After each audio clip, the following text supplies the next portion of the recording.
오늘 우리에게 주시는 하나님의 말씀 봉독해 드리겠습니다.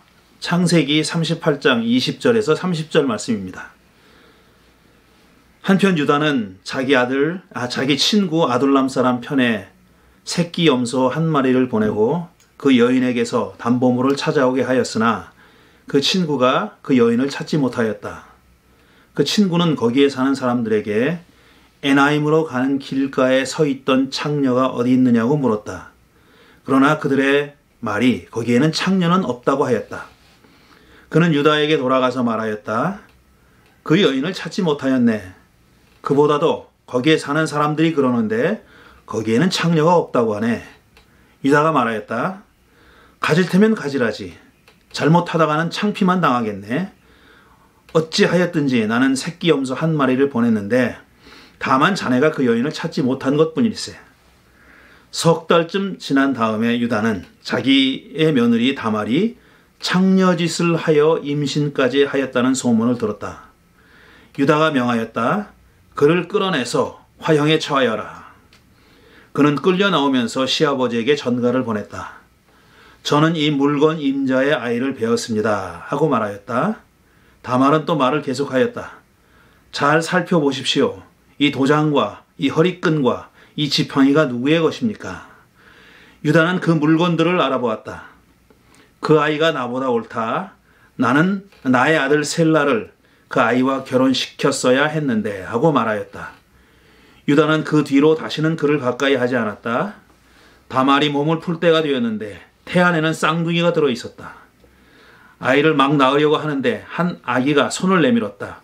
산파가 진홍색 실을 가져다가 그 아이의 손목에 감고서 말하였다. 이 아이가 먼저 나온 녀석이다. 그러나 그 아이는 손을 안으로 다시 끌어들였다. 그런 다음에 그의 아우가 먼저 나왔다. 산파가 어찌하여 내가 터뜨리고 나오느냐 하고 말하였다. 그래서 이 아이의 이름은 베레스라고 하고 그의 형 곧 진홍색 실로 손목이 묶인 아이가 뒤에 나오니 아이 이름을 세라라고 하였다. 오늘의 말씀입니다. 마태복음서의 저자 마태가 전하는 예수님의 족보를 보면 세 명의 여자가 등장합니다. 다말, 라합, 그리고 밧세바 이 세 사람이 등장합니다. 다말은 야곱의 넷째 아들인 유다의 큰 며느리입니다. 유다는 다윗의 조상이자 또 다윗의 후손으로 오신 예수님의 조상입니다. 다말은 그런 유다의 맏며느리였던 겁니다. 그리고 두 번째로 라합은 우리가 잘 알고 있듯이 여리고성의 창녀입니다. 근데 이 라합은 이스라엘이 여리고를 점령할 때 먼저 보낸 염탐꾼, 이 염탐꾼들을 도와준 여자입니다.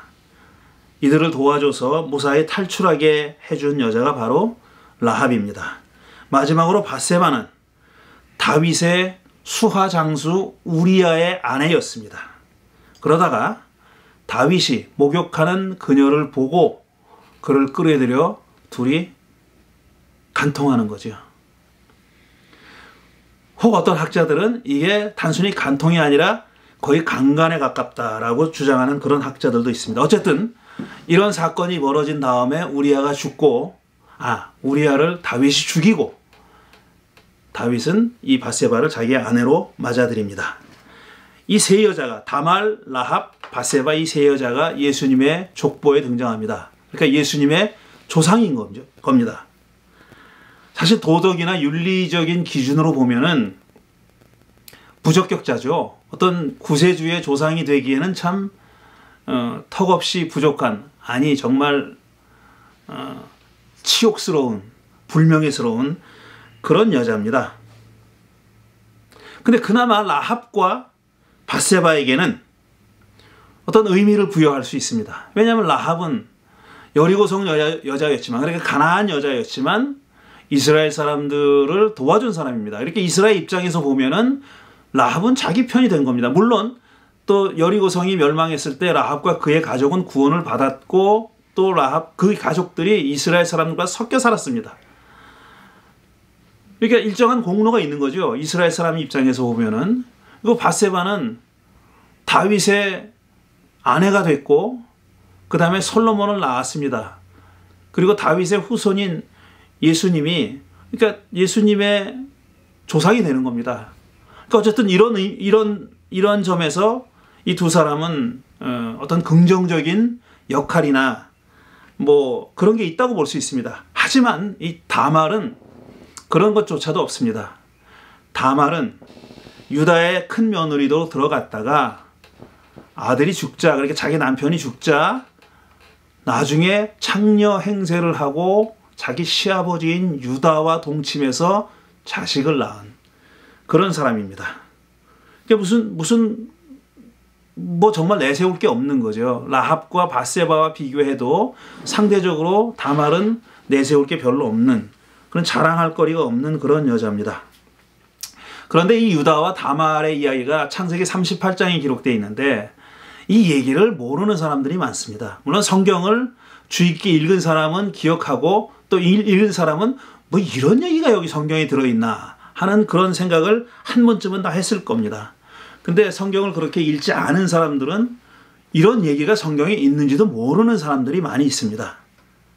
그리고 교회를 오랫동안 열심히 다녔지만 이 얘기를 한 번도 들어보지 못한 사람들도 있습니다. 왜냐하면 얘기하지 않으니까.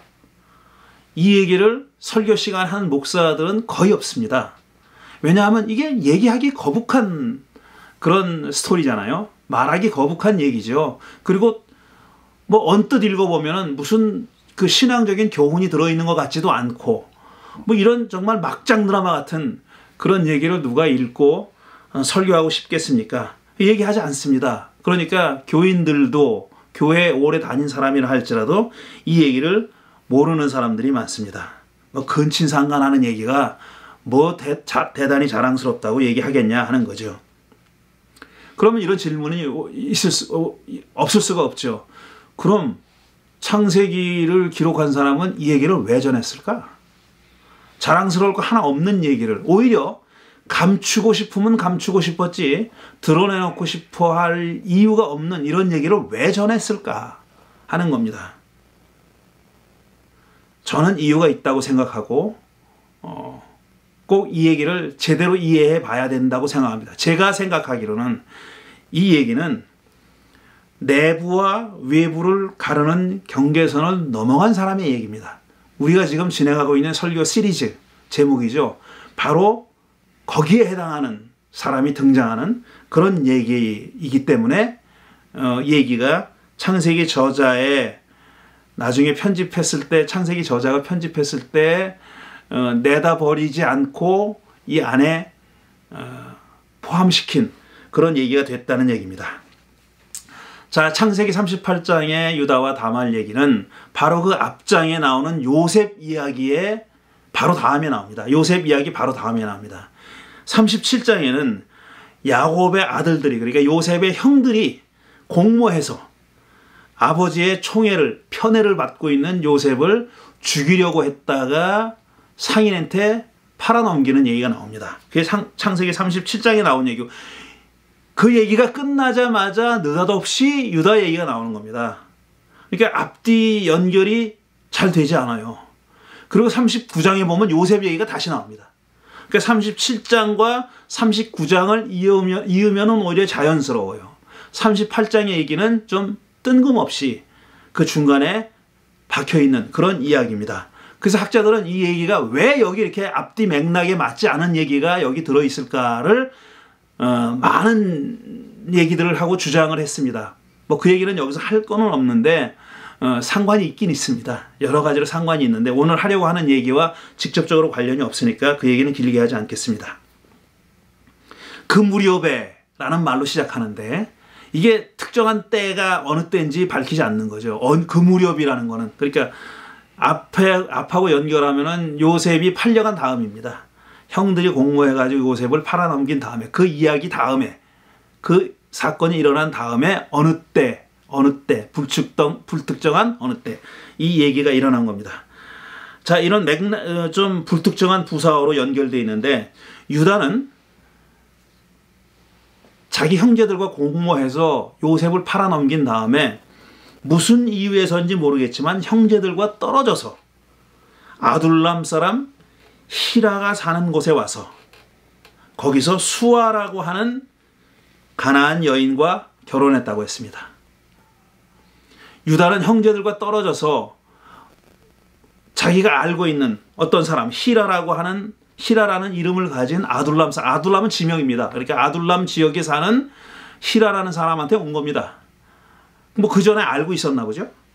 그 사람에게 와가지고 거기서 이제 총각 신세를 면하는데 그때 결혼한 여자가 가나안 사람이라는 거예요. 수아라고 하는 이름을 가지고 있는 가나안 사람인데 그 수아와 사이에서 3명의 아들을 낳습니다. 엘, 오난, 그리고 셀라라고 하는 3사람의 아들을 낳죠.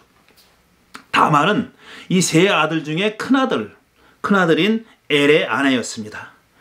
그런데 엘이 알 수 없는 어떤 이유로 죽습니다. 이 설화자는 이 얘기를 기록한 사람은 야훼 보시기에 악해서 엘이 죽었다 이렇게 기록하고 있는데 뭐 어떤 점에서 왜 악했는지는 설명하지 않아요.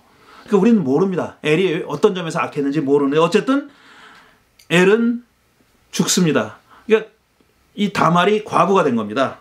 그러자 아버지 유다는 자기 둘째 아들인 오난에게 명령을 하죠. 네 형수 다말에게 들어가서 같이 자라 이렇게 얘기합니다. 그러니까 동침해서 아이를 낳게 하라는 얘기입니다. 이게 참 현대인들이 보기에는 이건 뭐 막장도 그런 막장이 없는 거죠. 그러니까 동생이 자기 형수와 동침해서 자식을 낳으라는 얘기입니다. 하지만 그 고대 중동 지방에는 이 관습이 굉장히 널리 퍼져 있었습니다. 그러니까 이스라엘 사람들뿐 아니라 그 주변의 종족들도 이런 제도, 종족들에게도 이런 제도가 있었다는 겁니다. 형이 죽으면 동생이 형수와 잠을 자서 형수와 동침을 해가지고 자식을 낳게 해줘야 된다는 겁니다. 그런데 오난이 그게 싫은 거예요. 그렇게 하기가 싫은 거예요. 왜 그러냐 하면은 자기가 형수와 동침해서 자식을 낳아도 아들을 낳아도 그게 자기 아들이 되지 않기 때문에 그걸 알았기 때문에 싫어한 겁니다. 그래서 이 사람은 인공 임신 뭐라 그래야 되나 그 방법을 사용합니다. 자기 정액을 땅바닥에 쏟았다 그랬어요. 아이를 못 갖게 한 겁니다. 다말이 아이를 못 갖게 했죠. 근데 이 행위가 이런 오난의 행위가 야훼 보시기엔 악했다 그랬어요. 야훼 보시기엔 악한 행동이었다. 그래서 이번에도 야훼는 오난을 죽입니다. 오난이 죽어요.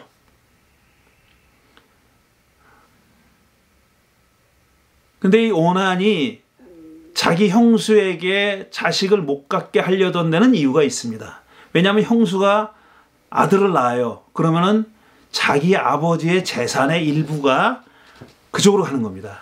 근데 만약에 다말이 자식이 없으면 결국 소박을 맞아요. 자기 친정집으로 쫓겨나는 거예요. 그러면 재산이 글로 갈 재산이 안 가게 되죠. 자기 몫이 늘어나는 겁니다. 그러니까 오난이 오난의 행위가 야훼 보시기에 악했다라는 것은 왜 악했는지는 설명을 하지 않지만 우리가 추측해 볼 수 있는 거예요. 그런 오난의 행동이 참 부도덕한 행동이기에 야훼 마음에 안 들었을 수도 있고 또 하나 사실은 더 큰 이유가 하나 있는데 그건 뭐냐면은 이제 하나님이 아브라함에게 약속을 주셨잖아요. 땅을 주겠다 약속하셨고 그 다음에 두 번째로는 자식이 하늘의 별처럼 바닷가의 모래알처럼 많아질 것이다. 그래 자손이 번영할 것이라는 약속을 주셨어요. 그러고 나서 참 천신만고 끝에 이삭을 낳고 또 이삭이 에서와 야곱을 낳았고 야곱이 나중에 12아들을 낳는 거거든요. 근데 이게 다 하나님의 약속 안에 범위 안에 들어있는 겁니다. 그러니까 그 12아들 중에 하나인 유다가 또 유다의 큰아들이 자식을 생산하지 못한다는 얘기는 그 약속이 위험해진다는 얘기예요. 물론 다른 자손들도 있으니까 다른 아들들도 있으니까 대가 끊어지진 않아요. 하지만 유다의 대가 끊어지는 겁니다. 생각해보세요. 3아들이 있는데 엘이 죽었잖아요. 그리고 오난이 죽었잖아요. 셀라는 어리잖아요. 그러니까 지금 현재 상태로서는 유다가 지금 대가 끊길 위기에 있는 거예요. 근데 오난은 그럼에도 불구하고 자기에게 돌아올 몫이 줄어든다는 이유 때문에 자기 형수와의 사이에서 자식이 태어나지 않게 그렇게 한 겁니다. 그러니까 개인적으로 봐서는 굉장히 부도덕한 일이기도 했지만 하나님의 약속이라는 관점에서 볼 때도 이거는 좀 문제가 있는 그런 하나님의 뜻과 어긋나는 그런 행동이었던 것이죠. 어쨌든 그렇게 오난까지 죽으니까 유다가 겁이 덜컥 났죠. 남은 막내 아들 셀라 하나 있는데 얘도 죽을까 봐 겁이 났어요. 그래서 다말에게 셀라가 어리다는 이유를 대해서 친정집에 가서 기다려라. 셀라가 장성할 때까지 기다려라. 이렇게 명령을 합니다. 물론 유다는 셀라가 어리다는 걸 핑계로 댔지만 사실 설화자는 막내까지 죽을지도 몰라서 그게 두려웠던 거라고 얘기하고 있는 겁니다. 그러니까 유다는 지금 아들들이 죽은 것을 다말의 책임인 것처럼 그렇게 생각하고 있는 거예요. 다말의 책임인 것처럼, 책임이 다말에게 있는 것처럼. 물론 이 유다가 하나님의 의도를 모르니까, 하나님이 그를 죽였다고 생각 안 하니까, 아직 하나님의 의도를 가지고 죽인 거잖아요. 그러니까 그걸 모르니까 그렇게 생각할 수도 있죠. 하지만 분명한 것은 뭐냐면 유다는 적어도 다말에게 정직하진 않았습니다. 야, 내가 이렇게 아들 둘이 야베께서 이렇게 죽는 걸 보니까 네가 무섭다. 이렇게 얘기하지 않고 막내가 아직 어리니까 가서 기다려라. 정말 막내가 장성하면 다시 불러들일 생각을 했는지 안 했는지 우리는 모릅니다. 그렇지만 그렇게 얘기를 해서 자기 속마음을 감추고 다말에게 그렇게 얘기한 것만은 사실이죠. 저는 궁금합니다. 다말이 이런 유다의 말을 듣고 유다의 의도를, 숨은 의도를 눈치챘을까? 혼자 생각해 보는 거예요. 눈치챘을까? 아니면 그냥 순진하게 그 말을 그대로 받아들이고 그럼 가서 기다리다 보면은 막내가 장성하면 나를 부르시겠지 하고 기다렸을까? 그렇게 생각했을까? 알 수 없죠. 얘기하지 않으니까. 좌우간 여기까지만 보면 이 다말이라는 여자는 매우 순종적인 여자처럼 보여요. 다말의 목소리가 하나도 들리지 않죠. 그리고 하라는 대로 계속 한 겁니다. 물론 관습도 그랬지만 또 자기 시아버지 유다가 가서 기다려. 그러니까 뭐 군소리 하지 않고 그냥 갑니다. 자기 친정집으로 갔어요. 뭐 친정집에서 환영하지는 않았을 겁니다. 여기까지 다말은 이렇게 순종적이었고 순응적이었고 그녀의 운명은 남자들에게 달려있는 것처럼 보입니다. 그녀의 운명은 완전히 결혼한 다음에는 자기 남편 엘에게 달려있다가 엘이 죽으니까 그의 운명은 누구의 손에 맡겨지냐면 자기 시동생의 손에 맡겨지는 겁니다. 오난의 손에 맡겨졌어요. 그런데 오난이 그렇게 죽고 나니까 그 다음에 자기 운명은 누가 좌지우지하느냐면 유다가 좌지우지하는 겁니다. 유다가 그를 불러야, 그녀를 다시 불러야 그 집안 사람이 다시 되는 거예요. 철저하게 타율적입니다. 자기 운명을 장악하지 못하고 있는 그런 여자였었어요. 물론 그 시대의 여자들이 대부분 그랬습니다. 하지만 이런 사정은 곧 달라집니다.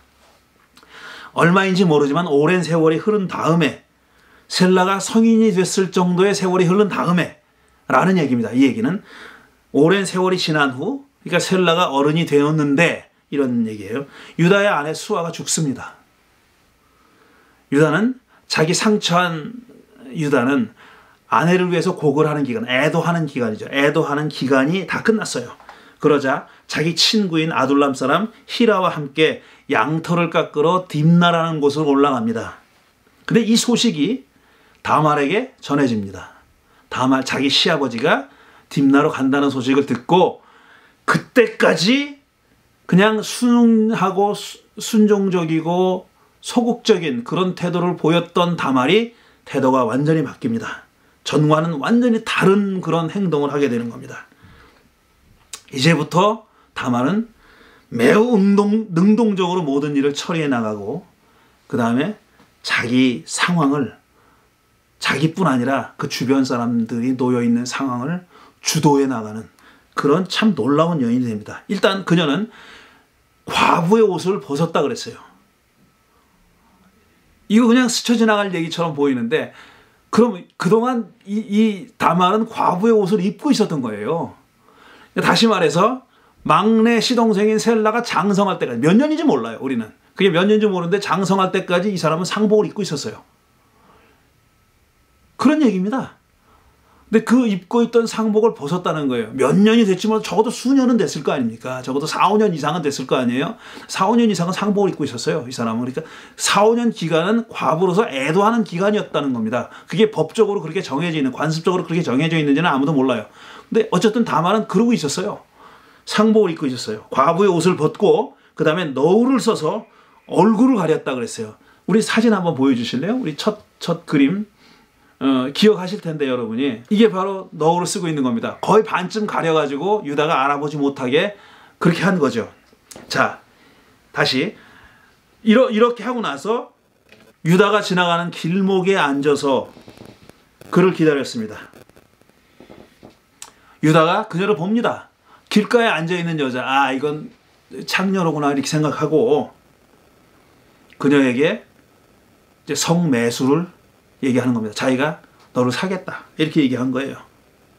너울로 가리고 있었기 때문에 다말을 못 알아봤다는 겁니다, 유다가.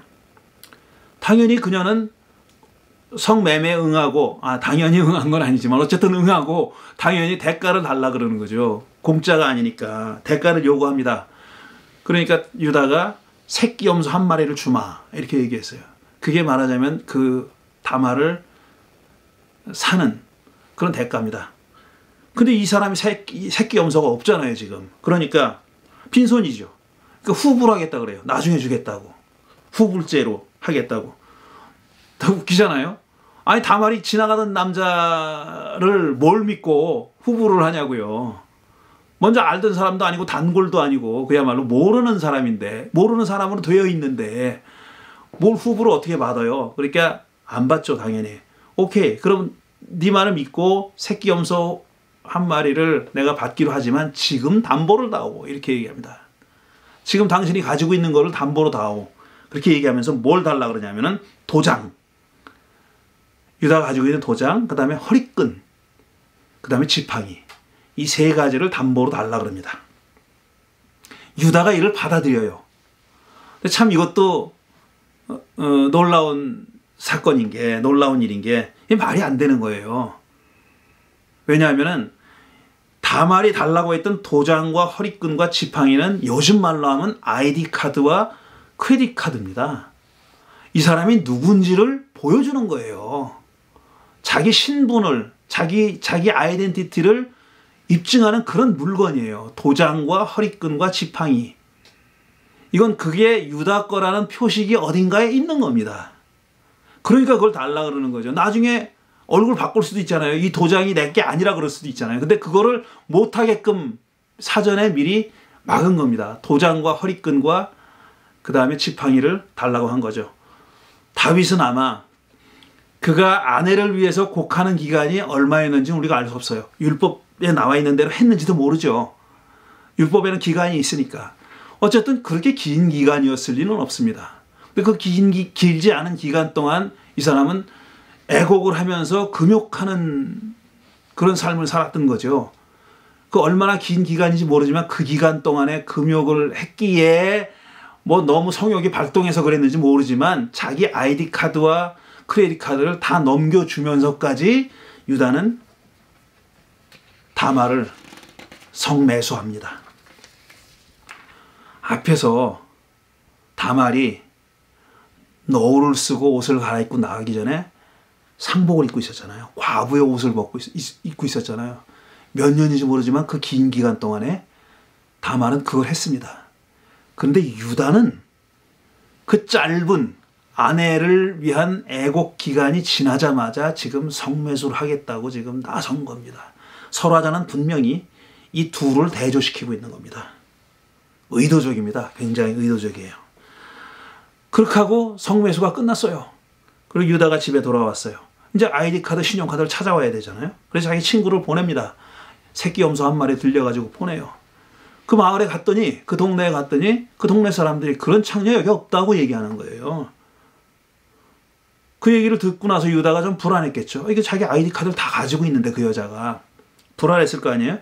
그렇지만 설마 무슨 일이 있겠냐 싶었을 테고 또 다른 방법이 없으니까 찾는 방법이 없으니까 그냥 잊어버린 겁니다. 석 달이 지났어요. 다말이 임신했다는 얘기를 시아버지 유다가 듣습니다. 그 말을 듣고 유다는 화가 머리끝까지 나서 그 며느리를 불러다가 불태워 죽여라 얘기합니다. 화형에 처하라고 얘기해요. 그렇게 명령합니다. 이때 다말이 담보로 잡았던 도장과 허리끈과 지팡이를 시아버지에게 보냅니다. 이 물건들의 주인이 아이의 아빠라고 그렇게 얘기하면서 이거 무슨 부인할 수 없는 증거가 온 거 아니에요. 그러니까 유다는 이렇게 혼잣말로 중얼거렸다는 겁니다. 이 아이가 그러니까 다말이 나보다 더 옳구나. 나보다 더 정의롭구나. 이런 말로 번역해야 돼요. 나보다 더 정의롭구나. 나의 아들 셀라를 그 아이와 결혼시켰어야 하는데 그렇게 하지 못했다라고 후회라는 말로 후회를 하는 후회조의 혼잣말을 하는 것으로 이제 유다에 대한 얘기가 끝나고 그 다음에는 이제 다말이 아이를 낳는 얘기가 나옵니다. 저는 요즘 그런 방식으로 설교를 하지 않는데 오래전에는 그렇게 했습니다.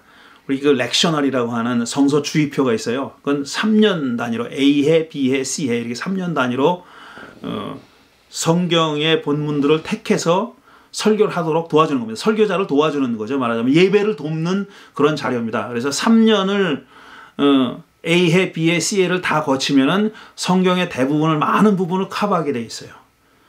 골고루 읽고 골고루 말씀을 증언하자 이런 뜻에서 오랫동안 전통입니다. 교회가 오랫동안 지켜온 전통인데 3년 주기로 돌아가는 이 렉셔너리에 거기서도 이 창세기 38장의 유다와 다말 얘기가 빠져 있습니다. 렉셔너리 정한 사람들이 무수히 많은 학자들과 목회자들이 같이 정한 건데 거기서도 이거는 좀 읽기가 거북했던 겁니다. 읽기 거북해서 뺐던 거죠. 시아버지가 며느리와 동침해서 아이를 낳았다니까 이게 얼마나 곤혹스러운 얘기고 막장 드라마입니까?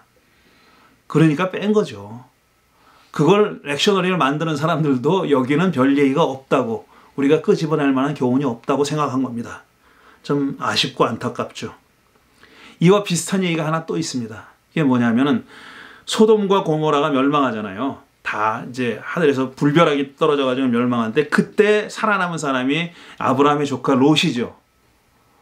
롯이 도망 나와서 살았어요. 근데 롯의 아내가 뒤돌아봤다가 소금 기둥이 됐고요. 롯의 사위들은 다 죽습니다. 안 나오고 딸만 데리고 나와요. 딸만 데리고 도망 나왔는데 그러고 나니까 이제 자손을 이을 수가 없는 거예요. 롯의 집안에 자손을 이을 수가 없으니까 딸들이 두 딸이 자기 아버지를 술을 먹여가지고 술 취하게 만들어가지고 차례로 들어가서 자식을 낳습니다.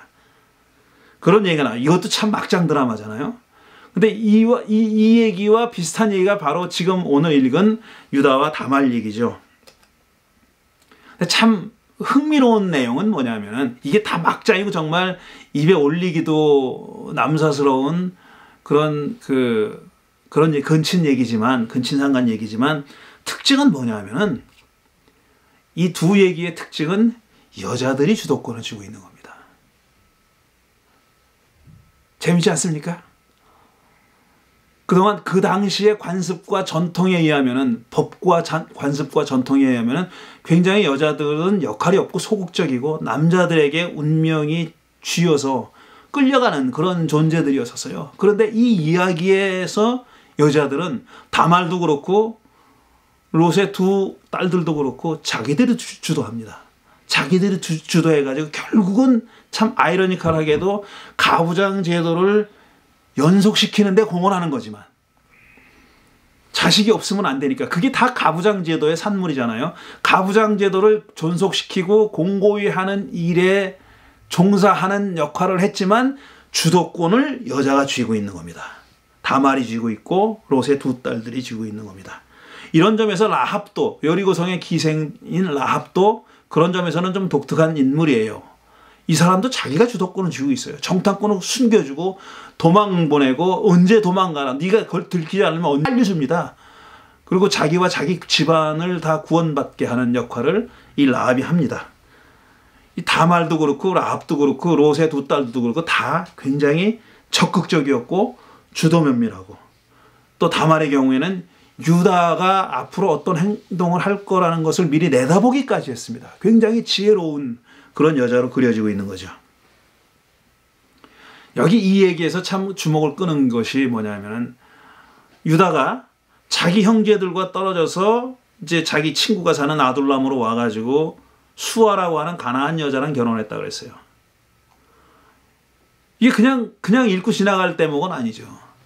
그 앞에 아브라함과 이삭이 한 행동을 생각해 보십시오. 이 사람들은 가나안 사람들과 섞이지 않으려고, 통혼하지 않으려고 무진의 애를 썼습니다. 가급적이면 자기 동족과 결혼시키려고 애를 썼어요. 아브라함이 자기 이삭의 부인감을 얻으려고 자기 종을 멀리까지 보내잖아요. 그런 일을 합니다. 그러니까 소위 말해서 혈통의 순수성을 지키려고 굉장히 애를 쓴 사람들입니다. 이 조상들은요. 그런데 이 유다는 마치 그런 얘기들은 전혀 자기 모른다는 듯이, 전혀 개의치 않는다는 듯이 그 동네 가가지고 가나안 여자 수아랑 결혼합니다. 그리고 설화자도 그게 나쁘다는 얘기를 안 해요. 나쁜 짓을 했다고 얘기 안 해요. 그냥 가나안 여자 수아와 결혼했다. 끝! 그리고 자식을 셋을 낳았다. 아들 셋을 낳았다. 그게 끝이에요. 야, 이런 거 보면은 그 앞에 아브라함과 이삭이 하는 행동이, 이 사람들 뭐하러 그렇게까지 열심히 혈통의 순수성을 보존하려고 그렇게 애를 썼을까 싶을 정도예요. 웃기지 않습니까? 근데 유다는 아무렇지도 않다는 듯이 가나안 여자랑 결혼해요. 근데 이 사람은 그러니까, 학자들은 그래서, 야, 이때는 말이야, 그 유다가 살았을 때는 그렇게 종족 간의 장벽이, 혈통의 순수성 그런 거 그렇게 심각하게 생각하지 않았을 거다. 맞는 말입니다. 그 말이 역사적으로 보면 맞는 말이에요. 그리고 사실상 이스라엘 사람들이 혈통 뭐 선민한 거는 이 사람들이 바벨론의 포로로 잡혀간 다음에 그게 절실해진 겁니다. 그 전까지만 해도 그 경계선이 그렇게 분명치가 않았어요. 그 말은 사실이에요. 그러나 나중에 그걸 편집한 사람들, 그 편집은 굉장히 후대에 이루어졌으니까 선민의식이 공고해진 다음에 이루어진 거예요. 선민의식. 그러니까 편집하는 사람의 입장에서 보면, 우리가 가지고 있는 성서라고 하는 이 책을 편집하는 사람의 입장에서 보면은 선민의식, 자기들과 우리와 남과의 경계선이 분명했을 때 편집한 겁니다. 그러니까 그게 이런 얘기가, 거기 가가지고 가나안 여자 수아랑 결혼했다, 그리고 세 아들을 낳았다라는 얘기가 그렇게 범상한 얘기가 아니에요. 고민하게 만드는 얘기입니다. 이거 이대로 써도 되나? 이게 아무 문제도 없을까? 얼마든지 그럴 수 있는 얘기였었어요. 그런데 이 사람들은 그걸 아무렇지도 않게 쓴 겁니다. 그러니까 어쨌든지 간에 유다라고 하는 이스라엘 사람들의 조상 중에 하나, 더더욱이 다윗의 조상이기도 하고, 또 나중에 예수님 얘기하지 맙시다. 예수님은 그런 거 신경 안 쓰신 분이니까. 근데 다윗은 굉장히 신경을 쓰던 시대잖아요. 근데 다윗의 조상이기도 한 유다가 이방 여인 뭐 이런 거 상관하지 않고 수아랑 결혼했다고 얘기하는 것은, 이 사람은 어쨌든 그 경계를 그냥 자유롭게 넘어간 거예요. 자유롭게 넘어간 거예요. 자기가 의식을 했든 안 했든 간에 자유롭게 넘어간 거예요. 그러니까 우리가 얘기하는 소위 말해서 순수성이라는 거는 그건 하나의 신화에 불과한 거다라는 겁니다. 그건 사실이 아니에요. 뭔가 어떤 목적을 가지고 후대 사람들이 만들어낸 신화입니다. 이스라엘 사람들이 하나님의 선민이라는 주장은 본래부터 있었던 것이 아니라, 원래부터 그랬던 것이 아니라, 후대의 사람들이 그들의 필요에 의해서 만들어낸 신화에 불과하다라는 것을 우리가 기억하는 것이 매우 중요합니다. 그리고 다말은 그 경계를 정말 또 하나 넘어간 사람입니다. 그거는 다른 경계, 종족이 다른 경계. 어차피 지금 혈통은 모호해졌어요. 다말이 이스라엘 사람인지 아닌지는 몰라요. 왜냐하면 이 다말의 족보가 나오지 않습니다. 대부분 성경에서 여자의 족보를 얘기하지 않아요. 그러니까 이 누구의 딸인지 몰라요. 한마디로 얘기하면 이 이스라엘 사람의 핏줄인지 아닌지 모릅니다. 근데 분명한 것은 뭐냐면은 한 가지 분명한 다말이라고 하는 이름이 이게 종려나무라는 뜻이에요. 그러니까 아주 히브리적인 이름입니다.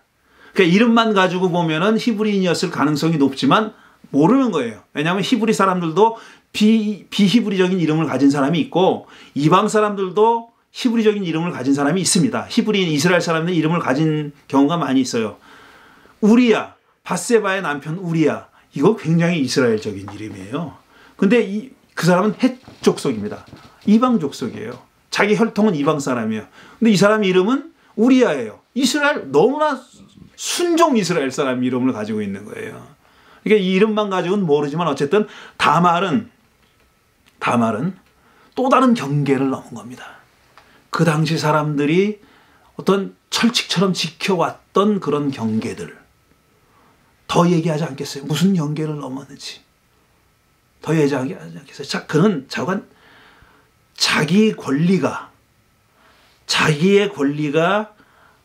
남성들의 가부장제도의 남성들에서 주어지는 것이 아니고 자기가 획득하는 거라는 것을 몸소 보여준 사람이에요. 이런 엄청난 일을 다말이 한 사람입니다. 그러니까 저는 지금도 이 편집자가 왜 이 이야기를 이 막장 드라마 같은 이야기를 창세기 38장에 오롯이 남겨뒀는지 우리가 알 수 없어요. 하지만 후대에 읽는 사람의 입장인 제가 보기에는 이 이야기를 남겨둔 이유는 의식적으로든지 아니면 무의식적으로든지 아니면 서브컨셔스적이든지 간에 잠재의식적이었든지 간에 이스라엘 안에 중요한 하나의 모티브를 얘기한 겁니다. 이스라엘 사람들이 가지고 구약 성서의 중요한 신학 중에 하나를 이 사람 얘기를 남겨둠으로써 얘기한 거죠. 그게 뭐냐면 경계라는 것은 이렇게 넘나드는 거다 라는 것을 얘기하기 위해서 이야기를 남겨뒀다고 저는 생각합니다. 다말 이야기와 관련된 얘기는 다음 주에 계속할 겁니다. 제가 넘나드는 사람들 얘기를 할 텐데 꼭 한 사람에 대해서 2주 동안 얘기할 거고요. 그 다음에 종려주일과 그 부활주일이 지난 다음에는 이 얘기를 조금 더 계속해야 될 겁니다.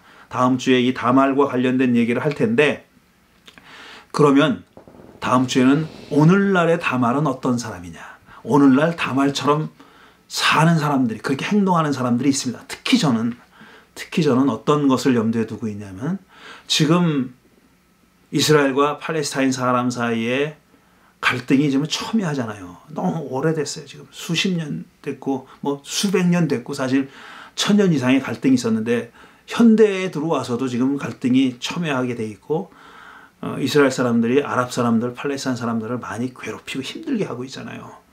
근데 그 와중에도 참 희망적인 것이 경계를 넘는 사람들이 있어요. 이건 팔레스타인 사람 쪽에서도 경계를 넘는 사람들이 있고, 그 다음에 이스라엘 사람 쪽에서도 경계를 넘어가는 사람들이 있어요. 그 사람 얘기들을 좀 해볼까 합니다. 그 사람 얘기들을 이제 현대인들 가운데서, 그러니까 유다와 다말 같은 사람들, 특히 다말과 같은 그런 일을 하면서 살아가는, 위험 속에서 살아가는 사람들의 얘기를 조금 더 해볼까 합니다. 오늘은 여기까지 하고 다음 주에 계속 이어가겠습니다. 오늘 제가 한 말씀들을 잠깐 생각하면서 묵상하는 시간을 갖겠습니다.